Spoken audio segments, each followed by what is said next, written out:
Couple late night romances. Had a couple good late nights. Oh man. We was prancing. Oh man. Oh man. What's up, y'all? What's up, y'all? What's up, y'all, man? If you're listening right now, that song you heard to open it up is by myself. New project dropping in June. Name of that song is called Doing Wrong. But if you haven't heard, Kevin Durant has been traded to the Phoenix Suns. I know. I was actually at the Clippers Mavericks game. And I got the opportunity to speak to Kyrie Irving today, and I am probably going viral right now because I asked Kyrie about the KD trade. So fuck it, let's just get into it and let's just play it. Let's just play the full audio, all of it. Let me embarrass myself.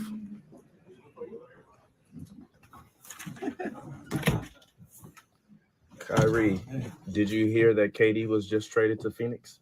I'm happy we got the win tonight. Sorry. Can we start with our team first? Sorry, Kyrie. Sorry, Kyrie. Questions with our team first. Sorry, Kyrie. You guys can ask all the speculative questions that you want. Sorry, Kyrie. Yeah, no, you good? Let's start with our team first, please. So what about your team? You look comfortable.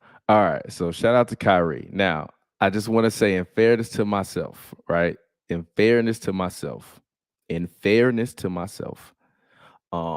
when you do those NBA pressers and stuff like that, a lot of the times, basically you essentially are waiting around for certain superstars. So like, for example, after the game, a guy like Kawhi will go and he'll get treatment, and he'll be in there for like 30 minutes getting treatment, lifting weights, doing all the other stuff, blah, blah, blah, blah, blah.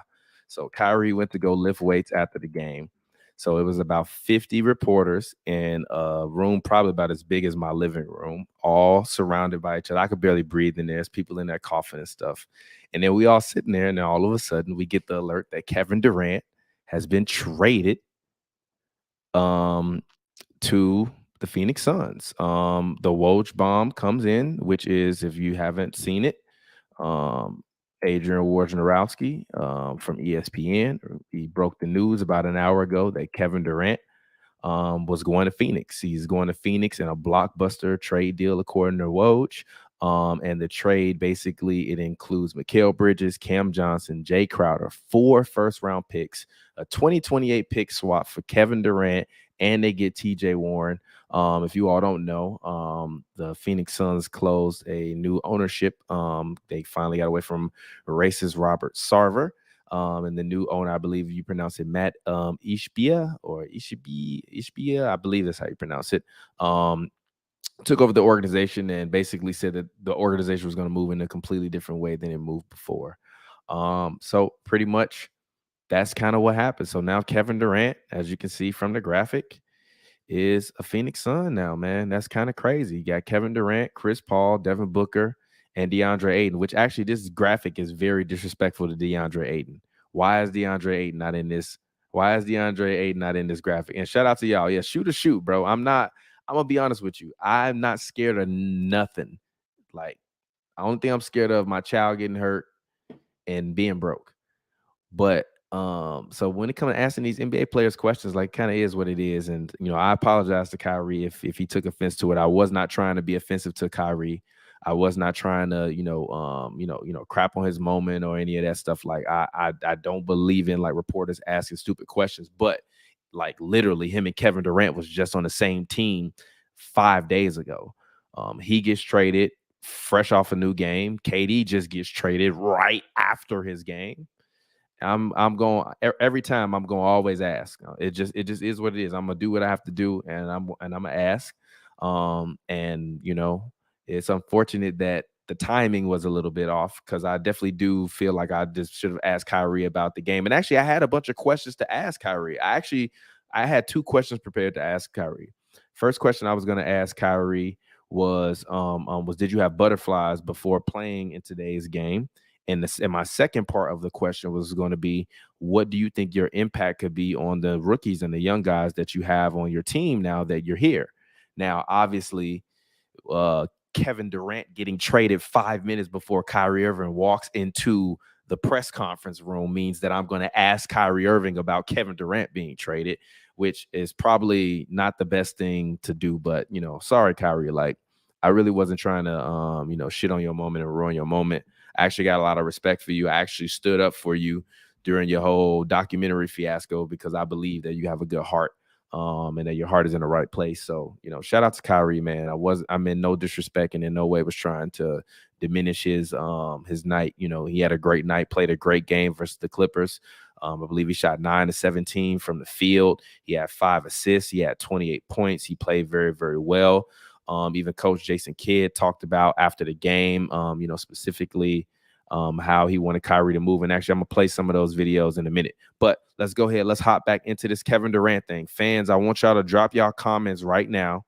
Drop your comments in there right now. What's good, y'all? Drop your comments right now. Drop your comments in there right now and let me know, are the Phoenix Suns now the favorite in the NBA West? Me personally, I don't really know if they're the Suns. I mean, I'm sorry, if they're the favorites. But drop your comments. Are the Suns with Kevin Durant the favorites? All right. In the West. Sorry, doing all this live. Are the Suns with Kevin Durant the favorites in the West? All right, let's add that. We're gonna make that a ticker. So I want y'all to comment below. Are the Suns with Kevin Durant the best team in the West? Shout out to my guy Looperman. If you've ever heard any of our Rolodex projects, Looperman Beats produces all of them. So if you're watching this video right now, go search Looperman Beats in YouTube. Listen to his channel, buy some of his beats. He's one of the best producers in the whole world. So shout out to my guy Looperman. He said personally he would say no. Julian says the West is still very wide open. Instagram Live TV says yes. So if y'all feel like the league is wide open, why do you feel like the league is wide open? That's really like one of my main questions that I have to ask for you guys. Because to me personally, right, I'm going to tell you why I don't believe this is going to work. The chief reason why I don't believe that this is going to work, and I know y'all going to say, TPJ, you a hater. TPJ, you love hating on him. I don't believe this is going to work because of Chris Paul. Like, as you can see in this Woj graphic, right, you have Kevin Durant, Devin Booker, and Chris Paul. But you only have Kevin Durant, Devin Booker, and Chris Paul in this graphic because of legacy for Chris Pas. Not because of any other reason other than legacy. Because he's not the best player on the team. He's not I've had this argument the other day with Glass Malone. Chris Paul is like average. He's a slightly above average NBA player now at this point in his career, and that's not to diminish him. I'm just strictly saying that that's just what I believe. And I believe that him and knowing the way that he plays and knowing the way that he commands the ball, and he always has to have the ball in his hands, he's a lot different than a guy like Kyrie. Like, you know, a guy like Kyrie is able to play with multiple dominant, scorers or guys that could put the ball in the basket, as evidenced by what he did in Cleveland. So if you saw what he did in Cleveland, with a guy like Kevin Love, it wasn't necessarily giving you the numbers he was giving you before, but what Kevin Love was doing was still on any given night could give you 20 points a night. So that means that the ball has to flow and be equally distributed for that to happen. The shooters always got the ball when Kyrie played in Cleveland. Even if you think about Kyrie on the Celtics, they were very successful. He was able to share the ball with Brown and Tatum and work in terms of facilitating and all the other stuff. So to me, I just personally believe that Chris Paul has always been the #1 dominant ball handler on the majority of the teams that he's had. And although him and Devin Booker do a great job of switching off, and they have done a great job of, here, you take it, I take it, you take it, I take it, you take it, I take it. Now you have Kevin Durant, you have DeAndre Ayton, and you have Devin Booker, who all need shots. And shout out to Instagram Live TV, who said that they shouldn't have traded Mikal Bridges. Trading Mikal Bridges, to me, was the biggest mistake that they made in the whole trade. He's a very, very valuable asset. But to me, if you telling me that your starting lineup, what's your starting lineup now? Your starting lineup is what? Is KD playing the 4? Is he playing the 3? Like, what does the roster look like? Is TJ Warren going to be starting now? Is TJ Warren going to be your 6th man now? Like, rotationally, I don't really know what the Suns are going to do going forward. So I understand it. Yeah, no. But I know that they didn't quote unquote get along in Boston, but the ball didn't stick in Boston. That's my point. And my point with Chris Paul is he's so heavy pick and roll, boom, boom, boom, boom. The reason why the Mavericks were able to beat the Suns last year was because they just put them in a pick and roll. Luka got the switch on Chris Paul or the switch on Aiden, and they made them pay every time that they came to double and make that happen. Even watching the Mavericks game earlier when the Mavericks played the Clippers, like it's very clear, and you can very clearly see that when Kyrie has the ball, his gravity pulls so many people towards him. And with him pulling the gravity towards them, guys were getting the ball in open opportunities, and the Clippers always had to recover a little bit later. That's why, like, literally, I believe through most of the game, I believe the Mavericks wound up shooting around like 46% from three for the game, but they were above 50% shooting in this game today versus the Clippers for pretty much the entire game. And that just comes from people being late on rotations. So I think it'll be interesting. I also think if I'm Jason Kidd, I discovered that I can run out Green, and I can run out Kyrie in a lineup with Reggie Bullock and Dwight Powell, and have some success. And I think that is very, very good for them, because at that point, you don't even have to put Dwight Powell in the pick and roll type of atmosphere for him to be successful with Kyrie, because Dwight Powell, just like Maxi Keebler, who's coming back, are two guys that don't necessarily mind stretching out. And even Dwight Powell, I noticed today, like, was actually, they kept giving him the ball, and he would obviously throw it away from him to get the ball out of his hands. But even as he threw the ball away to get the ball out of his hands, he got the ball one time, caught it in the middle, made a move on Zubac, and scored. So to me, when Kyrie's in the game, instantly, just Kyrie alone, that much gravity is going to open up everyone else. When you look at the Phoenix Suns, you have Kevin Durant, Devin Booker, Chris Paul, DeAndre Ayton. Actually, let's go to ESPN. I want to see their depth chart. ESPN. Let's go to ESPN. I want to see their depth chart. So, Phoenix Suns. I can't believe that Kyrie shit, man. I'm look like a goofy. Okay. So their starting lineup is going to be, their depth chart right now, according to ESPN, is Chris Paul, Devin Booker, Torrey Craig, DeAndre Ayton, and Kevin Durant, with Sabin Lee, Damian Lee, TJ Warren, Dario Saric, and Josh Okogie and Bismack Biyombo off the bench. To me, this roster is not a championship level roster. In order to win in the West, you need to at least be 3 deep. Three deep off the bench. And you need a scorer, and you need a playmaker, and you need a big. If you look at their bench, they only have a scorer coming off the bench. And they got a grit and grind guy in Damian Lee, who's going to go and get those buckets. And he's played well. Like, I used to believe that he wasn't an NBA player a while ago. And I think he's grown perfectly in his role in Phoenix, and really proved that, like, he's more than just Steph Curry's brother-in-law. So shout out to Damian Lee for really, like, going out there and hustling. But if I look at this roster construction is not better. Let's look at the Mavericks roster. Let's look at their Mavericks roster. Hold on. Let's look at the Mavericks roster real quick. So even if we're looking at the Mavericks roster, shout out to ESPN for the depth chart. I try to go to the NBA, but the NBA's website is just not user friendly. But anyways, Mavericks depth chart: Luka Doncic, Kyrie Irving, Tim Hardaway Jr., Reggie Bullock, Christian Wood. Now to me, this guy is the most important guy on this entire team for this particular team. I think this guy and Maxi Keebler and this guy will wind up being the two most important players for the Mavericks. And the reason why they will be is because this guy is not going to spend a lot of time in this role. They're going to try to run out a larger lineup when Maxey gets back and stretch out the floor and run a bunch of pick and roll with Maxey and pick and pop with Maxey. But Maxey, I believe, had a torn hamstring, so that's why he's been out. So he'll eventually be back. But to me, the Phoenix Suns team is not better than this team that I'm looking at on my screen right now, with Luka Doncic, Kyrie Irving, Tim Hardaway Jr., Reggie Bullock, Christian Wood. Jaden Hardy is actually a very, very good young player. Josh Green, very, very good young player, as evidenced by tonight and what he was doing on the floor. Actually, both of them. Dwight Powell, solid role player. You got JaVale. JaVale had 2 timely blocks versus the Clippers when he came in that stretch. I think he had a block on Kawhi, and it was a block on, I think it was Norman Powell at the rim. Huge, whether you like him, JaVale, or not. And then you got Maxey Keebler, who's been hurt and waiting to get back. And when he comes back, he'll be another presence. So if you're looking at the Mavericks roster, they got about 10 guys. They can whittle those down to 8. And they have one that fits every single one of those roles that I mentioned coming off the bench. You got a shooter, because if you want to play a big lineup, Reggie Bullock goes to the bench. That's your shooter off the bench.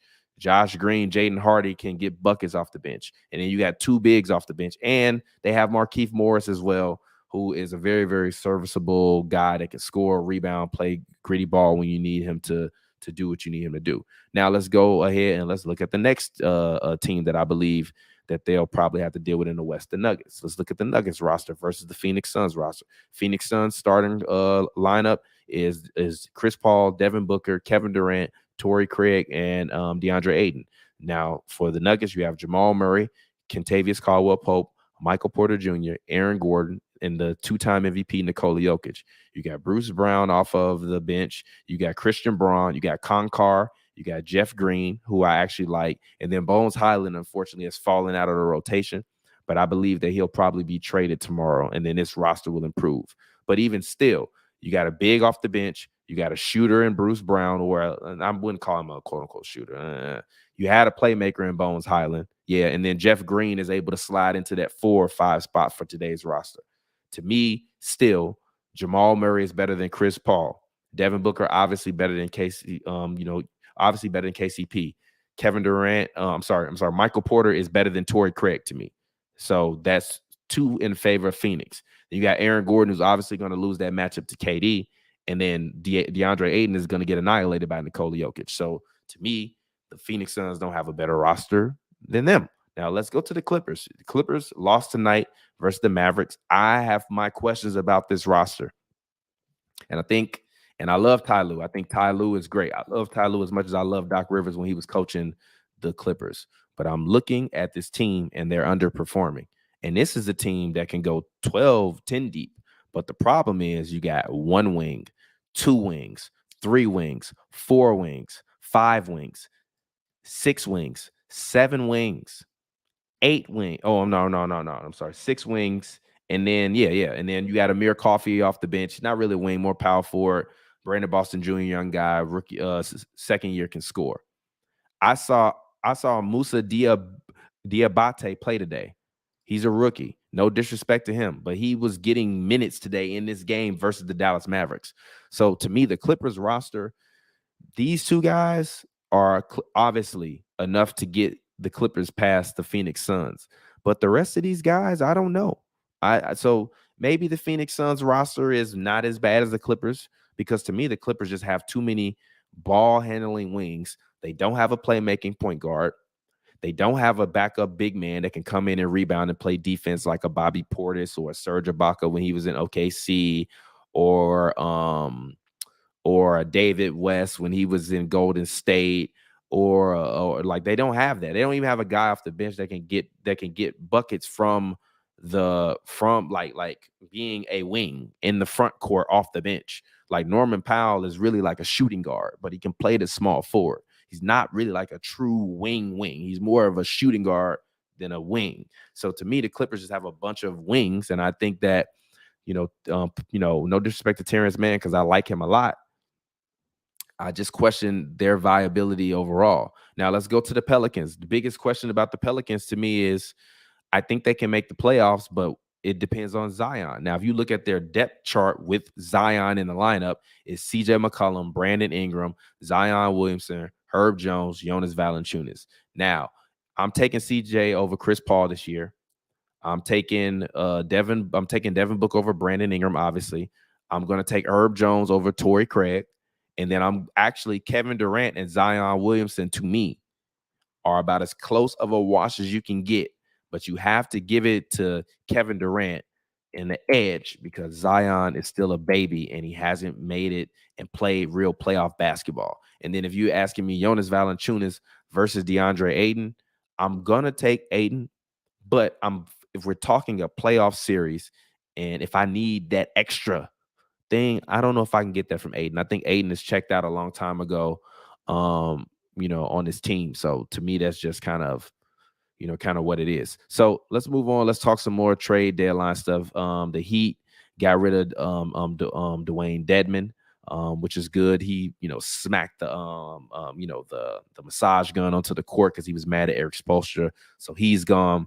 Josh Hart got traded right before the game. Like literally him and his teammates was on the court hugging as he realized he just got traded to the Knicks for Cam Reddish and a first-round pick. So it'll be interesting. So I'm gonna move on really quickly from the Suns. We're gonna come back to the Suns, but I have to talk about the Lakers. And let's talk about the Lakers, man. Lakers make some trades, man. Lakers make some trades, baby. The Lakers made some trades, baby. So let's talk about the Lakers making some trades. So the Lakers made a huge splash today. Actually, I'll go back to Twitter. We can just look at Woj. We can just Woj watch. Boom, Woj. All right, so we can go back to the start of the day and let's actually talk about the Lakers. The Lakers made a huge trade today. The Lakers traded away Russell Westbrook to the Utah Jazz for a lightly protected 2027 first-round pick. And in exchange, they got back D'Angelo Russell, Malik Beasley, and Jared Vanderbilt in a trade. And that trade included Mike Conley, who got shipped to the Timberwolves, which actually I think that'll be a good thing for the Timberwolves. I think it was very clear that there wasn't enough basketballs to go around for Anthony Edwards, Cat, Rudy Gobert, and D'Lo. So you need your point guard that's going to pass first and think to shoot later. And Mike Conley is a pass first point guard, always has been, not the best scorer. And I think him and Rudy Gobert will operate well in the pick and roll. Like Mike Conley is used to playing with Rudy Gobert. He played with him for the past couple of years in Utah. So I think that that's actually a good trade for Minnesota. I think Minnesota got better by subtraction because I said it on Twitter and everybody on Twitter killed me when I said it. I just didn't necessarily think D'Lo was as good as everybody was trying to make him out to be. And I think even in Los Angeles, he's going to come here and come up very, very short. Also included in the deal, I'm sorry, I didn't read the rest of it, was Juan Toscano Anderson and Damian Jones. They got traded to the Jazz, who are tanking. And Nickeil Alexander-Walker got shipped to the Timberwolves, which is actually very good for Nickeil Alexander-Walker. He was a young guy that I really had a lot of faith and belief in when he was playing for the Pelicans. But Jose Navarro, Jose, God damn it. Hold on. Jose Alvarado, right? Yeah, Jose Alvarado. I'm sorry. I didn't mean to call you Jose Navarro. Sorry. Jose Alvarado came in and just swiped his minutes. Like there was nothing else to be said about it.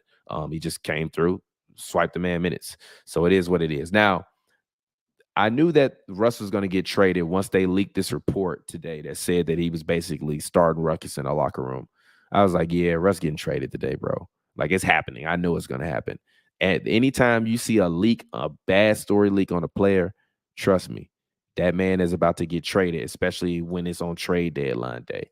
So it's been interesting ride. Let's see if we can get some people to call in. Call into the show. If you want to call into the show, navigate to our Twitter, twitter.com/hoopsandbrews, and just click that link and you can call into the show, talk with me live, and we can talk some NBA. So let's get back to actually talking about the Lakers because I kind of went on a tangent, but let's look at the Lakers' actual roster and their depth chart according to one ESPN. So technically their depth chart, which this depth chart is, if this is going to be the actual depth chart, somebody need to get fired. This starting lineup to me should be D'Angelo Russell. Personally, I would put Malik Beasley in the starting lineup. Let's actually look at his career splits. Let's see. What's his career?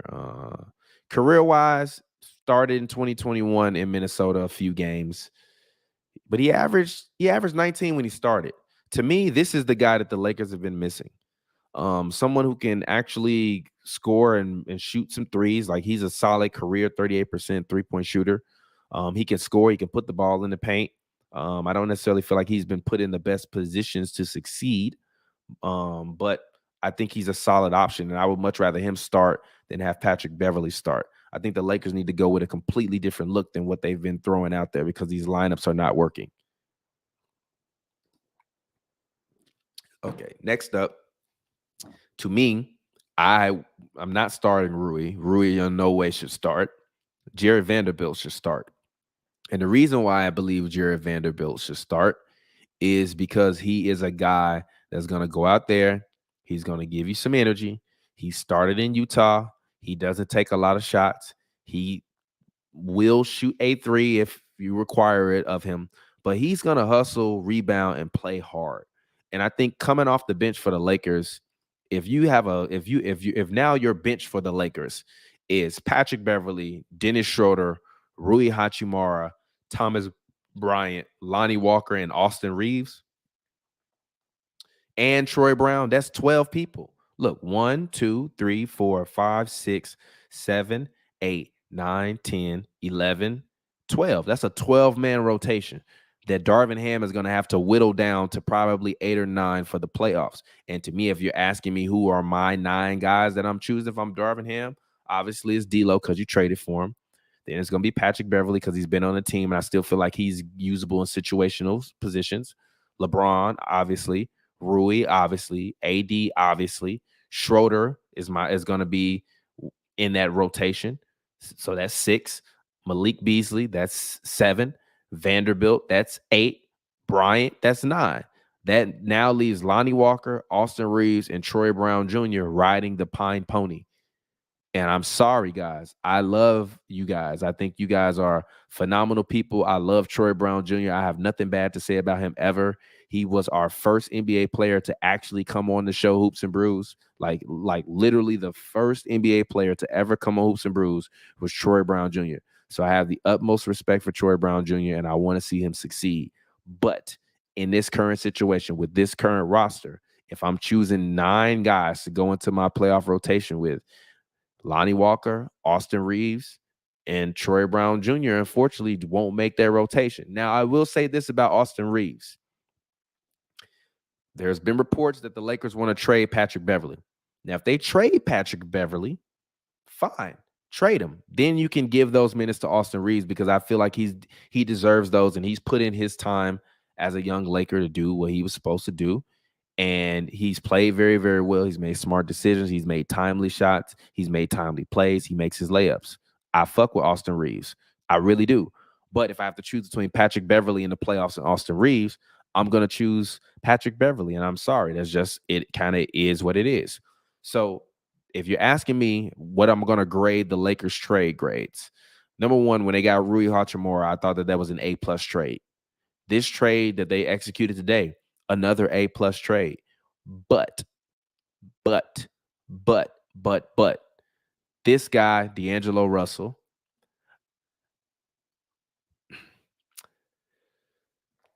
can we just have a really candid and honest conversation? Hold on, let me see. Russell Westbrook. Let's just have a candid and very, very honest conversation when it comes to Russell Westbrook, right? Russell Westbrook this year averaged 15.9 points.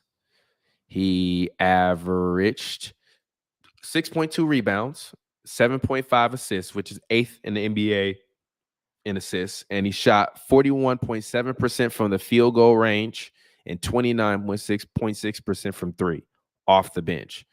D'Lo is only he's only averaging 2 more points per game as a starter than Russ. He's averaging obviously a lot less rebounds, half the rebounds Russ is, and he's averaging 2 less assists. He is shooting higher from the field goal range, 46.5%. And then this season he's shooting an amazing 39% from 3. That 39% from 3, these numbers are what are the Lakers are going to need. Now, my only problem with this is that like D'Lo has had the ability in Minnesota to really run that offense. And when he wasn't running the offense, the ball was in Ant's hands running pick and roll or trying to get Cat the ball. So to me, if D'Lo and AD can work out in that pick and roll situation, and D'Lo can make his corner threes, which he's going to be asked to shoot a lot of, just like Russell Westbrook was, and make a lot of his spot up threes, I believe that the Lakers can be successful. If D'Lo comes in trying to do too much, I think this is going to be a disaster. And to me, I believe 100% that if the Lakers do not make the playoffs this year, LeBron James requests a trade during the offseason. Now, where he will go, I have no idea. But I am telling you right now that LeBron James will request a trade during the offseason if the Lakers miss the playoffs and this roster that is 25-30 up until this point with the old roster finishes the season missing the playoffs. That means LeBron will have spent the majority of his time in Los Angeles not making the playoffs and delivering you one championship. That's unacceptable. It's just facts. It is what it is. So it'll be interesting to see where the Lakers go. Now, let's actually talk about the Nets, man.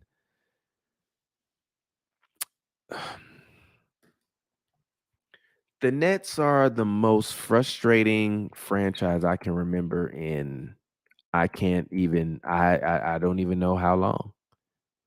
Like if you think about it, like last year they had James Harden, Kevin Durant, and Kyrie Irving.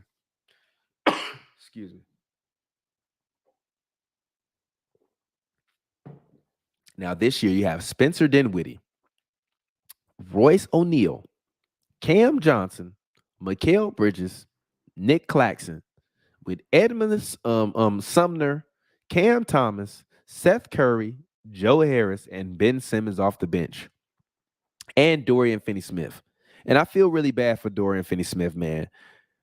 That trade from the Mavericks probably ruined his career because he's never going to get any real time on his team. This guy's going to play before him. This guy's going to play before him. And this guy's going to play before him. This guy's going to play before him. This one is, and this one. 6 guys ahead of you when you were basically the starting small forward.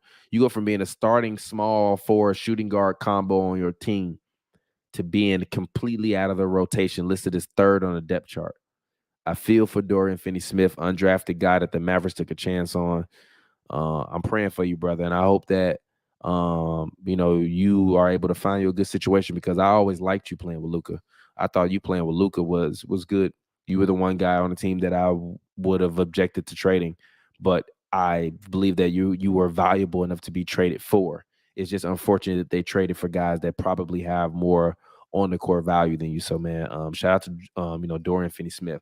So I said, bro asked about the KD trade. I'm sorry, bro. I'm sorry, Kyrie. I'm sorry, bro. Somebody said, Mikal is good, so is Cam, but Durant costs a lot. Yeah, he did cost 4 first-round picks. 4 first-round picks. So let's see what our Twitter's looking like. Let's see. Yeah, man. TPJ in the media room. Always, baby. Always. Always in the media room, brother. Always. We don't just talk this shit. We live it. We don't just talk it. We live it.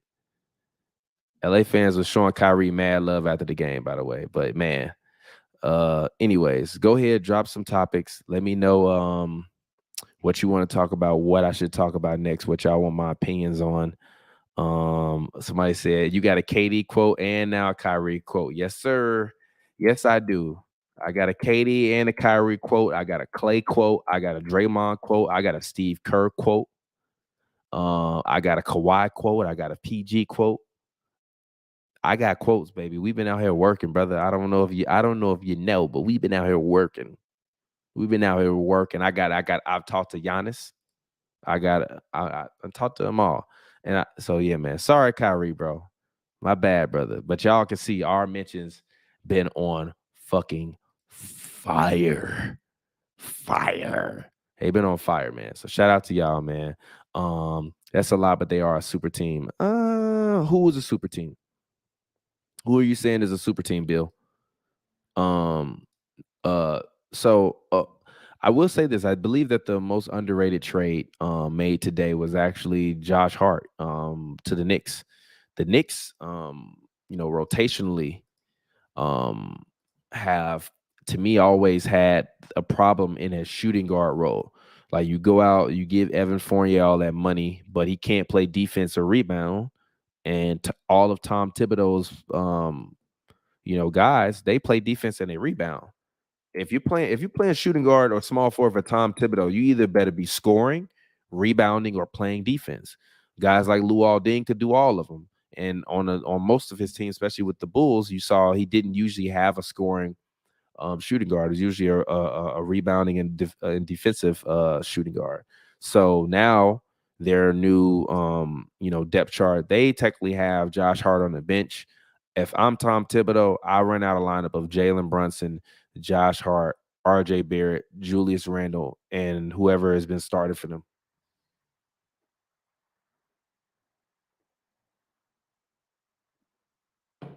Because personally, I believe that Josh Hart is a guy who, he's giving you 9 and 8 as a shooting guard.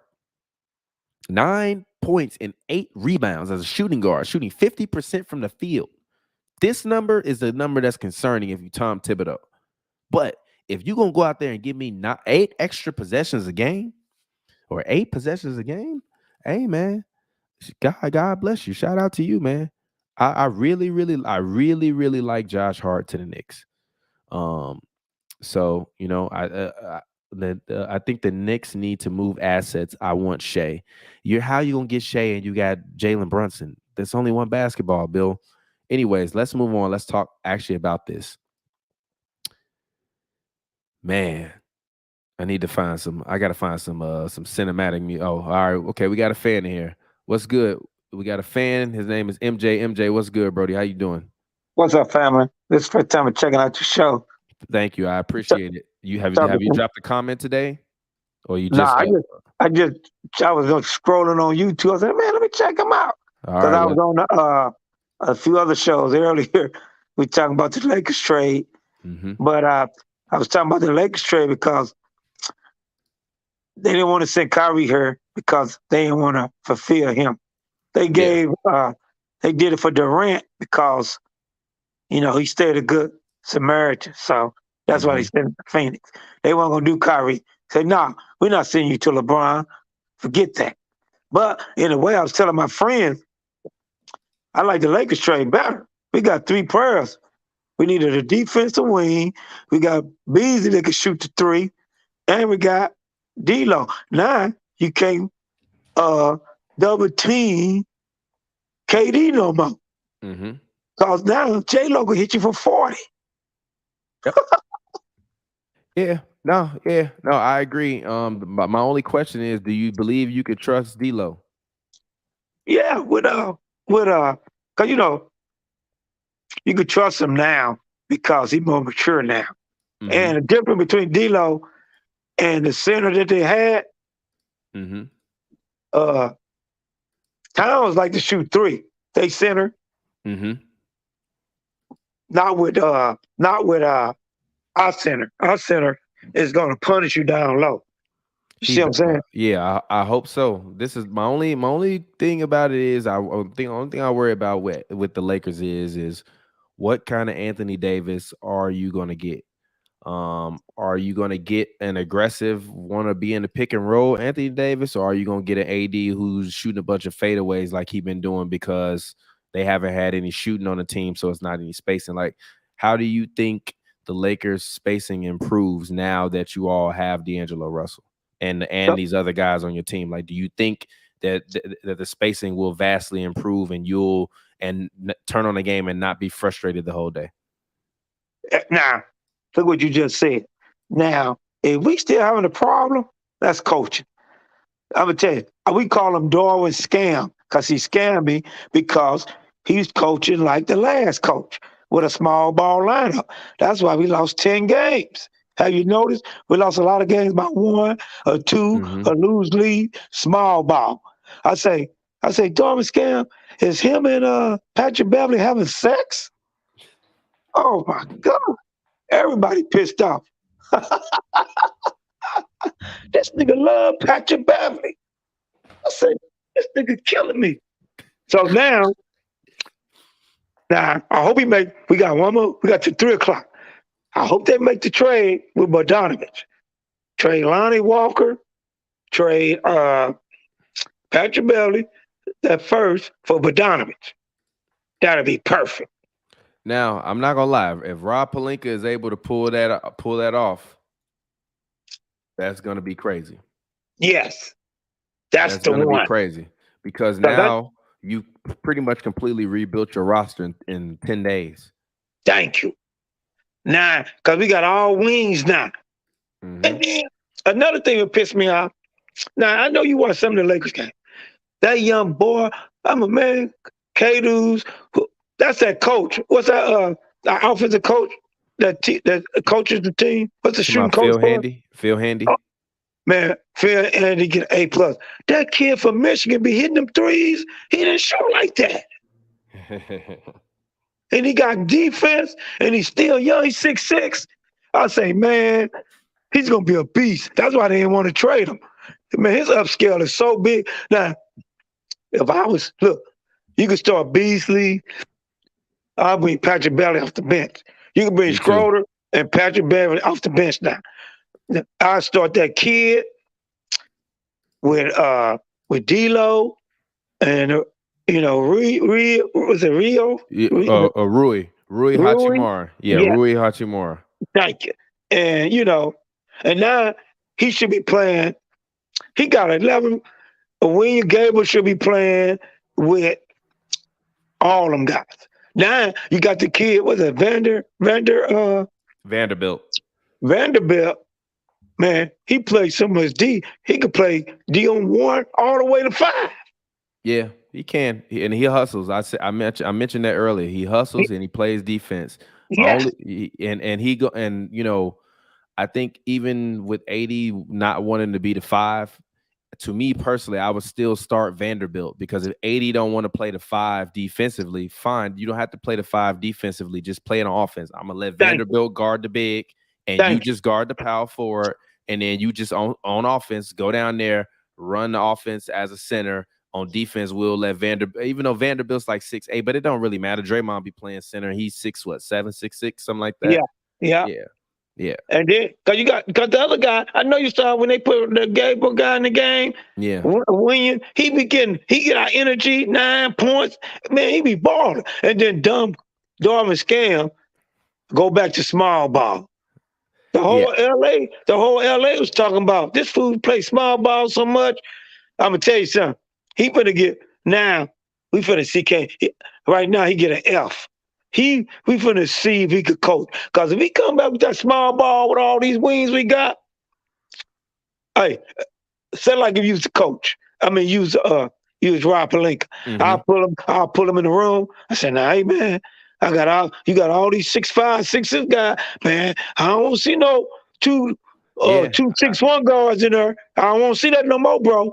I don't want to see it. I don't want to see it anymore. I don't want to see the small ball lineups. I do think, and I said it last time we did a show, because we do a show called Hoops and Brews, because you said you're new to our platform. I said it during Hoops and Brews that I thought that Darvin Ham has to coach better. This is the key stat for the Lakers for the entire season to me. Hold on, actually, let me see. Lakers record versus the Lakers record this year versus teams above 500 is 16-4. Lakers record versus teams below 500 is 9-26. That is pitiful. Wow. That to me is 100% boils down to coaching. We got someone else joining by the name of Kenny. Kenny, what's good? How you doing, Kenny? Welcome to the program. Wow. Man, glad to be here, bro. Man, I'm just as shocked as everybody else, man. So I definitely came to see what y'all was talking about. All righty. So, MJ, I appreciate you for getting your take in. You can stick around, but I want to let Kenny get some of his NBA hot takes off. And then once he gets them off, you can feel free to talk after that, and we can kind of keep powwowing. Is that cool? Sounds good, brother. All right, cool. So, Kenny, what's on your mind today, brother? Man, it's when that KD news, man, woke me up out of my sleep, dog. I was sleeping, I just felt something, man. I just woke up and just hopped on Twitter, seeing Shams tweet, and it just rocked my world, man. 'Cause I'm a huge KD fan, and like, although I didn't really expect it to work out in Brooklyn, I didn't see this coming to Phoenix, like, and so now my expectations kind of shifted, I definitely like the move for the Suns. It definitely kind of got me thinking about. I'm also a Bulls fan, from the shot too, bro. So it got me just thinking about, like, man, what are the Bulls doing, man? Because the package that the Suns got for KD, man, I felt like the Bulls, we had enough to possibly make some shake there, but it is what it is. Now I'm just kind of focused. I'm excited for the playoffs, dog. Like, I can't wait for that. Although the Suns aren't necessarily my pick to come out the West just yet, I want to see how they come together. I still CP still in that roster, and you know how he is in the playoffs. Yeah, but well, we'll not see. even that. Do you believe that CP and do you believe that CP and KD can coexist? Like, say, like I said it a little bit earlier. Say what you want to about Kyrie, but Kyrie, has been able to coexist on teams with multiple other guys that can be dominant and score. Now you take Chris Paul and you essentially put Chris Paul on a team now where not only does he have to share these duties with Devin Booker, but now he also got to share these same duties with DeAndre Ayton. He's also got to share these duties with Devin Booker, not the ball handling, but the shot distribution and touches with Kevin Durant, Devin Booker, and DeAndre Ayton. Do you think that Chris Paul will be good enough for the Phoenix Suns to, be a championship level team? Like, I don't believe that their roster is strong enough for them to win the West. And I do agree with you there. I think they did trade away a lot of their depth and a lot of their better defenders on the team, and like in Cam Johnson and Mikal Bridges, so even Crowder, like those are really their three best perimeter defenders. So I can see it being tough for Chris Paul to keep up with the Jamal Murrays and the Kyrie Irvings in the playoffs and still try to produce on the other end. So he's kind of the one link in that team that I'm kind of questioning. But at the end of the day, man, if you got KD and D Book giving you 35 a night, it's gonna be tough for anybody to handle that. By the way, do you think KD and D Book will be able to play well together? Because I mean, we saw Kevin Durant on a team with Steph Curry, obviously, but we haven't seen Kevin Durant on a team with another dominant two guard that is ball dominant. Like Klay Thompson is not ball dominant. He scored 60 dribbling the ball 4 times. Steph Curry obviously is ball dominant at times. Will Devin Booker, and Chris Paul be able to share that ball between the three of them enough to allow Devin Booker and KD to be able to hit 25 to 30 a night?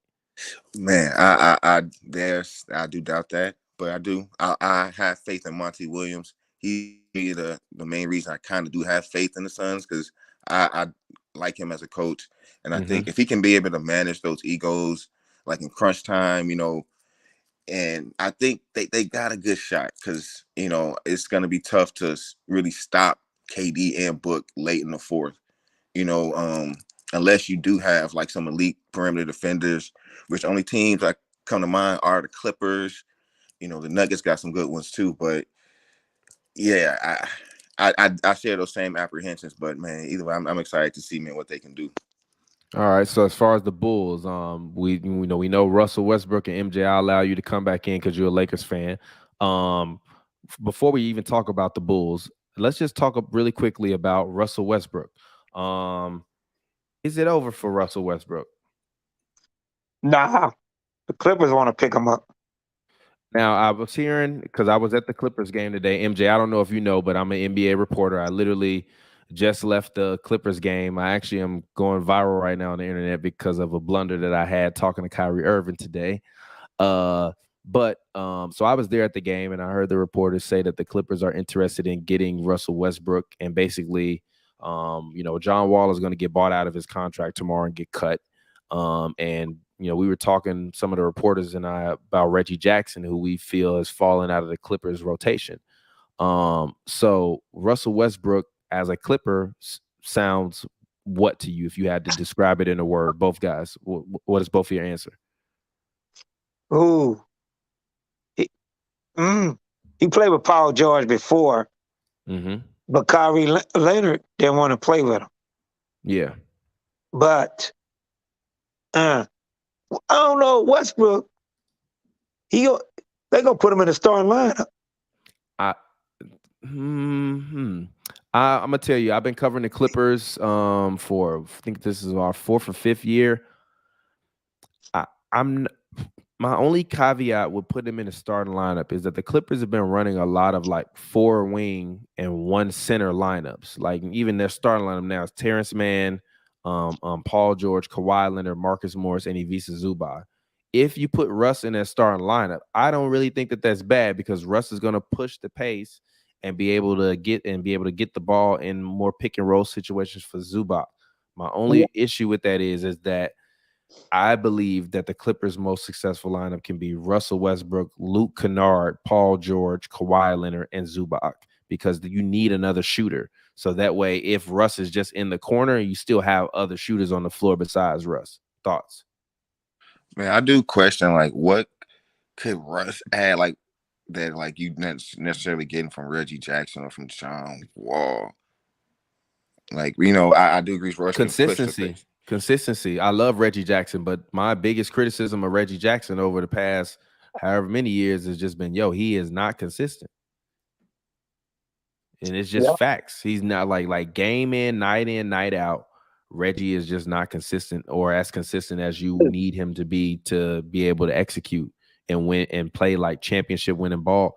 And although he played well in that series versus the Suns, I just never looked at him as being one of them guys where I'm like, this is going to be a guy that's going to lead the Clippers to the championship as a starting point guard.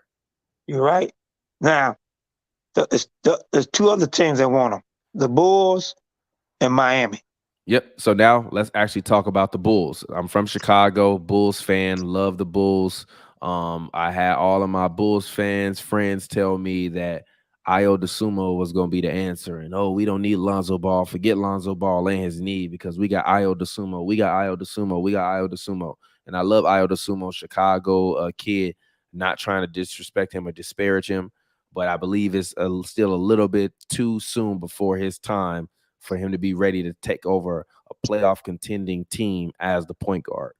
I look at him as more of a Bones Highland type of guy, with better passing skills and a better ability to get to the rim, with less shooting. Like, so to me, I still think even Bones Highland, the reason why the Nuggets want to get rid of him is because they feel like he makes too many mistakes. But I feel like he does that because he's still too young and he's playing at 120 miles an hour. And I think that Russ would be a change of pace, but Billy Donovan has coached him before.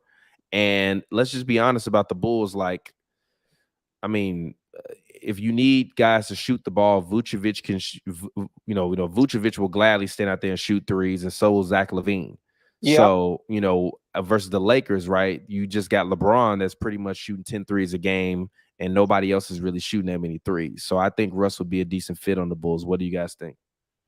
I think that's where he should go, to the Bulls, because he play good on the East. He'll be able to play, have fun. And if we go back to LA again, man, I think that's bad. Because I live in LA. I live in LA too. So I know what you mean. You know what's going to happen. Yeah, I know. He talked last season. But also, you know what? I think I'll say this. I think Clippers fans would be a lot more respectful of Russ than Lakers fans were.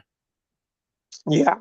Like, I think you know what I mean? Like, I think Lakers fans, like, you guys take winning to a different, because you've won so much, you all mentally take it to a whole another level that it don't need to be. I think Clippers fans would just be happy that they feel like they have finally a starting point guard that they haven't had since Chris Paul left. Even though he's old and can't shoot, I think the Clippers can make up for what he lacks in shooting, because the Clippers are not a poor shooting three-point team. They got a good three-point shooting. Yeah, exactly. So if you put Russ in the middle of a good three-pointing shooting team, and he's giving you 8 assists a game on the third worst three-pointing shooting team in the league, he'll probably average 15. Yeah, I think he could. Yeah, exactly. I think if I'm Russ and I go to the Clippers, my goal would be to average a double-double. I'm trying to average 12 and 10. and make every layup that I can possibly make and hit as many open jumpers as I can. And that's it. If I can get 10 assists a night, that means that Kawhi probably got 3 buckets from me, PG got 3 buckets from me, and then the other guys distributed the other 4 buckets that I gave them, whether it be Zubac in the pick and roll, Morris getting an open shot, or any of those other guys. Because right now the Clippers just don't have anyone that can consistently walk the ball up the court and run the offense as a playmaker. They only have scores. I think he'll be better with the Clippers. I agree, he would, and even Ty Lue, I people and I've had many arguments over Ty Lue because people love to disparage Ty Lue and say, "Oh, he was just LeBron's flunky," and to me, I think that's disrespectful to Ty Lue. He took a team with all them players hurt, and Frank Vogel couldn't even do that with the players he had. And Ty Lue is a better coach than him and Darvin Scam. We call him Darvin Scam. That's hilarious. Darvin Scam lost 12 games for us, and the refs lost 5. That's 18. We lost about 17 games we should have won. Yeah, no, I agree. The referees have definitely. Go ahead, Kenny. You were gonna say something? Yeah, bro. I think Ty Lue to me, bro. He's probably one of the better coaches in the league. The way he's been able to keep the Clippers good, like these past couple of years, while Kawhi and PG's been out. So man, now that they're back, man, I really do like the Clippers. And the point you made about Russ is like if he's able to just come in and just facilitate and score an efficient 12 points, keep his turnovers down, that's ideal for the Clippers, and I think that would take them to the next level. Yeah, but I'm gonna tell you something. He'll probably average 15 assists for the Clippers because they got better shooters. But now we got better shooters. Yeah. Thank God. Yeah. Thank you, Utah. You just saved our season. Because I was about to, if he didn't make no trade, I was like, forget this season. It's over. And then he probably have less pressure too. Like, man, I'm pretty sure that the pressure of playing next to LeBron and AD, he's gonna have less pressure. I feel like playing next to Kawhi and PG. And then, like, I think I'm not sure. I'm pretty sure you could probably speak to a, better TP, like just the culture in the Clippers from the outside looking in. This seems like it's a more, accepting, fun culture than what's over in the Lakers. I'll say this. My biggest beef with Russ has been the turnovers. No, it's not even not even that. My biggest beef with Russ has been the attitude when he hasn't been happy. Yes. Because like even that whole clip that went viral with the Lakers with him saying, win, lose, or draw, have fun. Yeah, win, lose, or draw, have fun. But Russ, we here to win games. Now I will say this in defense of Russ, when your team is a bad team full of a bunch of young guys that are not proven, it is part of your job as one of the leaders is to keep them, kind of in the mix and feeling good about themselves and where they want to go and the direction, all of it. But at the same time, I just like the Clippers are very serious. They are. They're like, just from even being inside the organization, they're very, very serious. They're very, very buttoned up. They know exactly where they want to go and how they plan on getting there. And they're looking for the best guys that are interested in winning to come in and help them to win. So if Russ is going to be hell-bent on winning and the conversation being, yeah, I was on the Lakers and I felt the way I felt because it was a bad team and we didn't have, we had a bunch of young guys. As you can see, the team wasn't up to par or they wouldn't have traded for a whole bunch of guys. So the blame was put on me. But now I'm here in the Clippers. This is a franchise that got to the conference finals a couple years ago without Kawhi.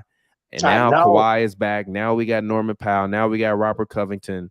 Yeah. My job is to come in and help us win. And if Russ can adapt that mentality, then yeah, I wouldn't mind Russ on the Clippers because I would love to talk to Russ every day because I'm sure me and Russ would probably have a lot of viral moments like the one I had with Kyrie earlier.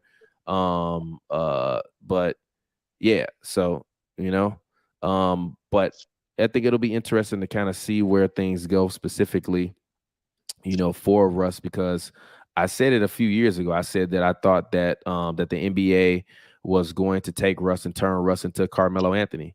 And to me, I feel like the NBA is kind of mellowing Russ out of the league. Now, that might just be me, but I feel like they're trying to scapegoat him out the league when if we keeping it a buck and we keeping it all the way honest, Russ is not the reason that the Lakers are bad. No, Darvin scam. I keep telling y'all, the worst coach. He got over on us, man. Came with that small ball lineup. Have you noticed when we play big, we win. When we go small, we lose. I told you, him and Patrick Beverly must go together.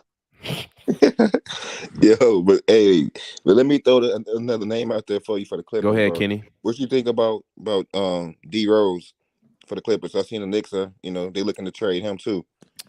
I mean, I wouldn't mind D Rose. I'm from Chicago. I love D Rose. D Rose was actually the first interview that our platform ever did with a player. He did an interview with my co-host Pappy.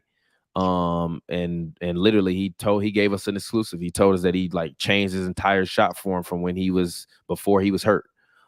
Just because he wanted to work out different mechanics and stuff like that. So shout out to D Rose. I love D Rose. Chicago forever. Yeah. But I don't really know what, like, the Clippers need a starting point guard.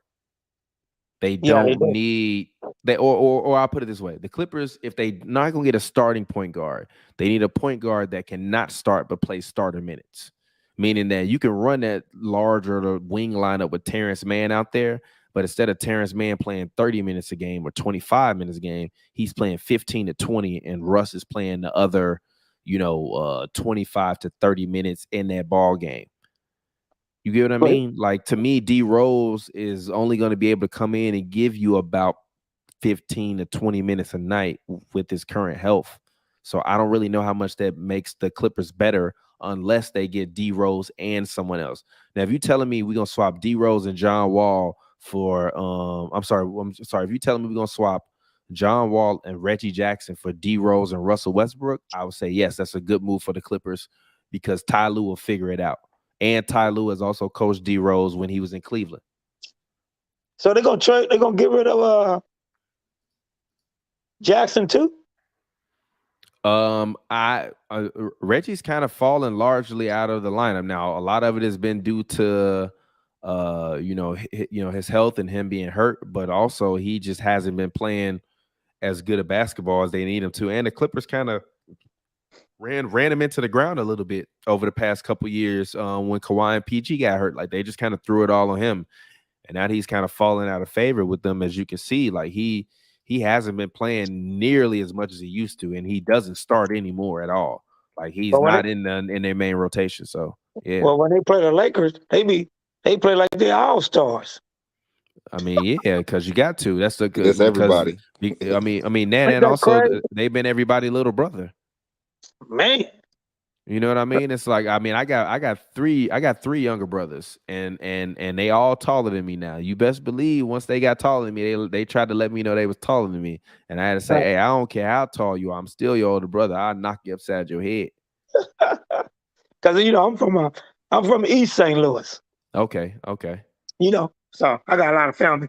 Illinois, Chicago, all my family there too, in LA. But Miami is last team I want to talk about, actually two teams. Let's talk about this one. Should make a trade or Raptors or all right. So this is a question for both of you. Last question of the show. Which team should make a trade more?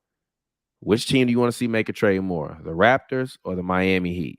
Currently, the Miami Heat are still competitive. They're still playing good ball, but we've been hearing a whole bunch of trade rumors surrounding Kyle Lowry because they believe that Kyle Lowry is over the hill.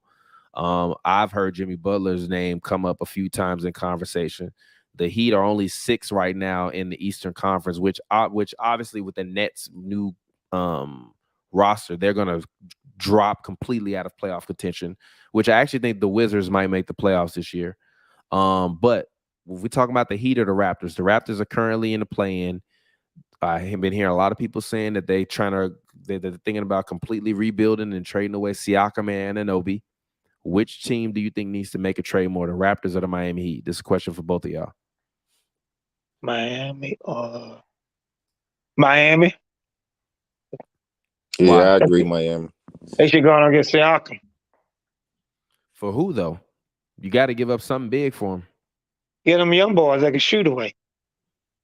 Yeah, that wouldn't be bad, especially because Duncan Robinson has a fairly sizable contract. And if you're the Raptors and you want to get bad, the best way to get bad is take on some bad contracts, and at least you can put some shooters.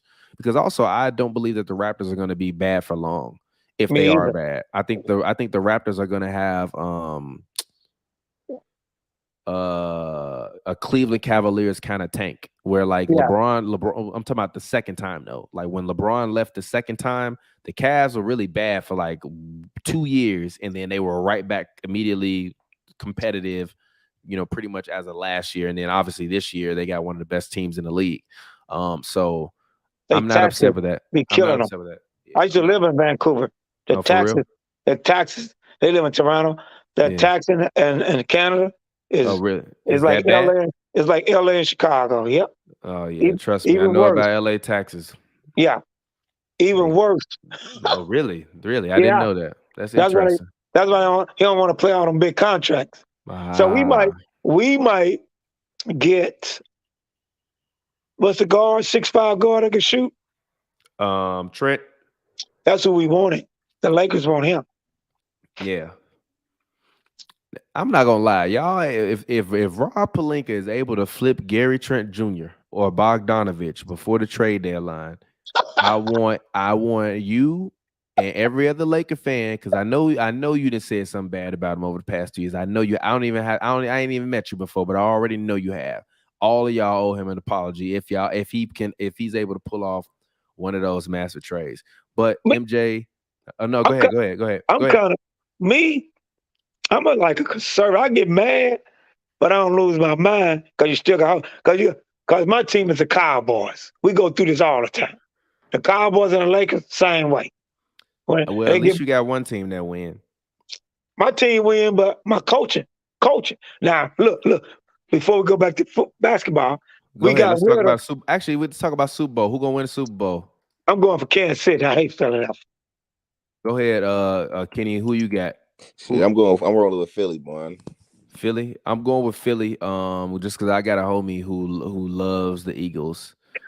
I hate the Eagles. They rebuild was crazy too, bro. They rebuilt from like the last Super Bowl. They totally rebuilt that shit in like 5 years. Yeah. That was a great rebuild. Well, what were you about to say, MJ, about football? Well, the Cowboys, they be winning. But with our coaching, we got rid of the cancer. The last of the cancer was that dumbass, excuse my French, was Kellen Moore. Now he's here in San Diego. Them dumb they knew our route. The route tree is it's the worst route tree that everybody know about. Now we're going to a West Coast, and we got our coach coaching, and we're going to go with a running game, a scheme. This guy didn't know what he's doing. Y'all gonna see San Diego receivers gonna be complaining. Watch what I tell you. I don't find it hard to believe, but also believe when Jerry Jones is no longer y'all president of football operations and y'all general manager, y'all will finally win a Super Bowl. Facts. Well, he you know why we draft better than everybody. Y'all do. Y'all draft incredibly, but what is it? What is it about what he does that he's not able to put together a team that can get beyond the divisional round? I don't understand. No. Our coach, you got to remember, we be losing the coaching, making it hard for the quarterback. Now, watch what I tell you. Everybody talking smack about the quarterback. Watch what happens when he go to this West Coast and the receivers. All this, watch what kind of Yuri have. We're gonna be staying in contact, me and you. Watch what kind of year this guy gonna have. Because now he got the receivers decide the routes. That's how you get an interception. Kellen Moore stuff is stupid. Mm-hmm. With the West Coast, we already know, they already now I can play without me. It's like you're a receiver, you can play without thinking. Our receiver was thinking too much. That's why he had so many interceptions. We ain't doing that no more. That's why they fired him. McCormick fired him. McCormick told Jerry Jones, if I'm going to get fired, I want to get fired on my own terms. So I want to get rid of Kellen Moore. The whole Cowboy nation is so happy. Just like I'm feeling happy today, finally, now it's on. Darwin scam. He got all these wings. If he plays small ball, the next game, the LA everybody gonna want Darwin scam fired. Watch what I tell you. That's hilarious. But thank you guys. I appreciate you guys for calling in. I'm about to get up out of here. Kenny, go ahead, get your last word in. Man, bro, I just wanted to get you one question, man. Go ahead, go ahead. I'm a WNBA fan too. Go ahead, feel free. I just wanted to get your quick thoughts, bro, on like all the moves in the WNBA. Yeah, all the moves in the WNBA. I think that the Aces look good on paper, but it's not gonna work. And I think that New York has the potential to be a dynasty. And what a lot of people don't realize is that the New York Liberty in trading for Jonquel Jones and signing Breanna Stewart, and I think they got Vandersloot, correct? Yep.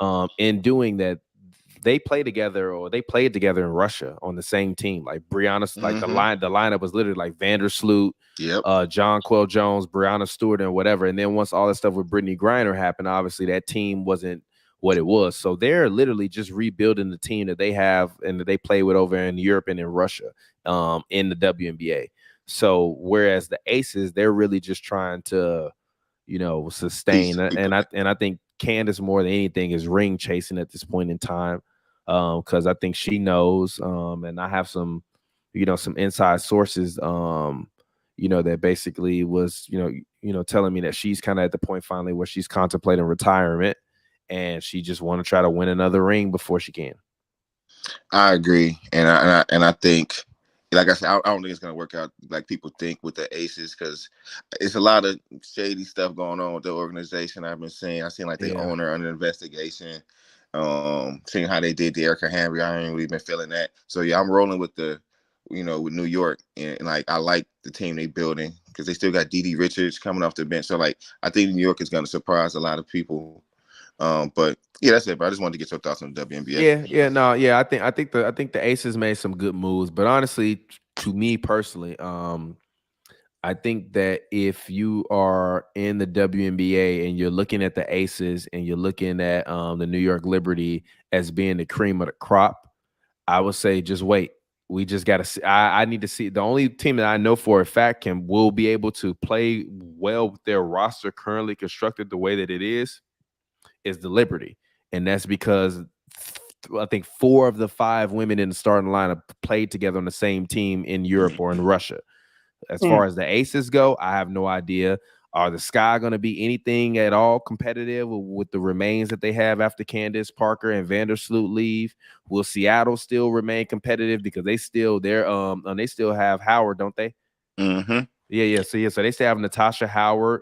And although Sue Bird retired, that team in Seattle was never all about Sue Bird or Breanna Stewart. They had a great team. And then you just added 2 all-time greats into that great team. And that's what allowed them to be able to win championships and get to the finals, and for Stewie to win MVPs. Even when Stewie was hurt, the Seattle team was still very, very competitive, because I remember the first season I covered in WNBA, although I don't cover the WNBA anymore as a reporter, the first season I covered the WNBA, the first WNBA game I ever saw was a Seattle Storm game versus LA Sparks in a college gym in like Pasadena. So like, and even in that team that I was watching had Candace Parker, Oneko Ogumike, and that was the team with Chrissy Tolliver and Elena Beard from like 4 years ago. And that Seattle team with nobody on that team was out there smoking them up because the team was good. So I think it'll be interesting to see which actual team in the WNBA is the best team versus us just looking at talent. Because to me, the difference between the WNBA and the NBA is one player to me can win you a championship in the NBA. Like if the pendulum swings right and that guy gets on your team. In a WNBA, it's usually just about sheer like force and firepower that you have on your roster. Also, another team we haven't mentioned is the Mystics. Like they still, like Alina Del Don has been kind of hurt and injured and in and out for the past whatever. But before she was injured, that she was the MVP, and that team was a team that was a force. So I look at the WNBA as not being wide open, but I do think that it's about 4 or 5 teams where I'll know by the first 10 games of the season who's going to be in the finals, or at least those teams in the playoffs after the first 4 weeks. Because even with Candace and the Aces, For all we know, once they get together, yeah, I know Becky Hammond is coached under Pop, but Candace Parker is not Tim Duncan, and Asia Wilson, or I'm sorry, she's not David Robinson, and Asia Wilson is not Tim Duncan. Yeah, They're I agree. completely different type of players. And Kelsey Plum is not Tony Parker. You know what I mean? And Christy Tolliver, not Christy Tolliver. Chelsea Gray is not Manu Ginobili. Now, they're all their own individuals, and they're great in their own individual things, but it's not like she's putting together the old Spurs roster. You got basically a point center that likes to stretch and run in the pick and roll, either setting the pick or being the person to get the ball back to shoot the three. You got a dominant power forward who's an MVP who likes to score. You got a pass first point guard that can actually really, really score. And you got Chelsea Gray, who's one of the best ball handlers in WNBA history, who can flat out score. So to me, it's like, what does that offense look like now that you add Candace Parker into the mix? Because Candace Parker isn't going to the Aces to be Tim Duncan in his last years in San Antonio. She's still going to be expected to be Candace Parker, even though she's winding down her career. So I think the league will be interesting, but I definitely do appreciate the WNBA question. I'm sure all the W fans we got appreciate it. But thank you guys. I appreciate you for calling in. When the next time you come on? I have no idea, honestly. Technically, I retired from doing podcasts, but our brand is still active. So occasionally I hop on here and do it. But make sure you subscribe to our channel, MJ. Okay. And then whenever we go live, if you put the bell on, you'll know, and you'll see us. It's like at least 4 or 5 different shows that we have currently on our network. This is just one of them that I usually do sometimes at night after the games and go over the highlights and scores and stuff like that. But if you follow us or subscribe to the channel, you can feel free to follow us on Twitter at Hoops and Brews. That's Hoops, the letter N, the word Brews is on the screen. And if you follow us, we'll follow you back, and you can always tweet us, and more than happy to engage with you. Definitely appreciate you guys. For sure. Have a blessed day, brother. Y'all too, man. Have a good night. Shalom. Shalom. All righty, fans. So we have finally hit the point where we are coming to a close. But before we go to a close, I want to actually play some media. If I can, let me see. Is it in here? No, it's not. Let me see. Hold on. Let me see. How is this going to play? I wanted to play Jason Kidd talking about Kyrie on the Nets. Let's see.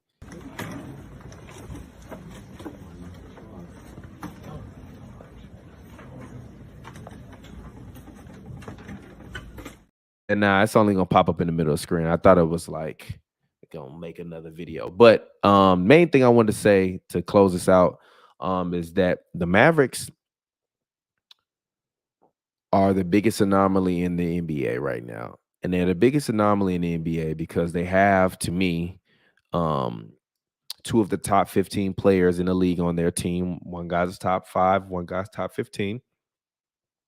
And overall, I just think that this team last year versus the Warriors lacked the offensive firepower to be able to compete with what Steph Curry, Klay Thompson, and Jordan Poole could do if they're running on all cylinders. This year with Kyrie Irving and Luka Doncic alone can match those 3 offensive firepower. The biggest question with them is going to be, will they lock in on defense and actually focus and really strive to be a great defensive team? If they do, then I think that they'll be fine and fruitful, and they'll probably get back to the conference finals or the NBA finals. If they don't, I think it's going to be bad news for them. But I'm proud of Kyrie. I'm proud of KD. Kyrie also mentioned tonight after I asked my blunder of a question that basically, that him and KD knew after their first year in Brooklyn that they didn't want to be there. And that basically they both kind of were planning their exits after they got there because they felt that the organization was a terrible organization. Jason Kidd was highly enthusiastic about having Kyrie Irving on his team. The players seemed highly enthusiastic. Theo Pinson was very enthusiastic, even though he played with Kyrie on Brooklyn. Tim Hardaway Jr. was very enthusiastic. Kyrie was very enthusiastic. That's why I was like, damn, I feel kind of bad. Like I might have ruined his moment or like crushed his moment by being like, what do you think about KD getting traded? Even though like everybody in the room, that was what they were thinking about, because literally when we were in the room, but as we were waiting on Kyrie, the reporters were like, all right, so who going to be the one that Kyrie going to get mad to ask him about the KD trade? I said, fuck it, I'll ask him. So I did. I asked him. You know, so I think that overall everybody's happy with this trade. Kyrie said he feels like he's, you know, somewhere where he's wanted and needed. And I think that that's going to be tremendous for him. So, you know, I'm about to get out of here. I got to get up, go to work in the morning. HNB is no longer my full-time job. So if you're watching this, please do me a favor. Was ready to SLAE because I put that ass to sleep. The like button in this video. The more you like, Tell me what I'm the more doing you subscribe, the more you become a great fan like the fan who just so happen to stumble across this content. Check it out. So I appreciate you all. Starting your horse. As always, don't drink and drive. If you're over the age of 21, drink responsibly. If you're under the age of 21, you don't be drinking and doing what's wrong. I love you guys. Until then, man, I appreciate it. We'll get up with you all next week. Camp Future Show, Voice of the Fans, comes on tomorrow on HNBMedia.com. I'ma play them all. Make sure you Let tap her play it in, low, tune in let her play it every low. week. I've been laying low, Co-host boy, there's Steve low. on When the Steel, blame is all on you all now, I things gotta sports, go. go over But I gotta this let you particular go. day in Gotta let you history know. from You a gotta sports act perspective. on me, They're always on funny me, and on me, good. on me, on That show me. airs weekly I've been running on E. I may take you on T. Get hang time, game time, game time, same time. I've been running on T. You gotta roll to play. Acting like you know me. Get hang time, game time, same time. I've been running on. Tell me what I'm doing wrong.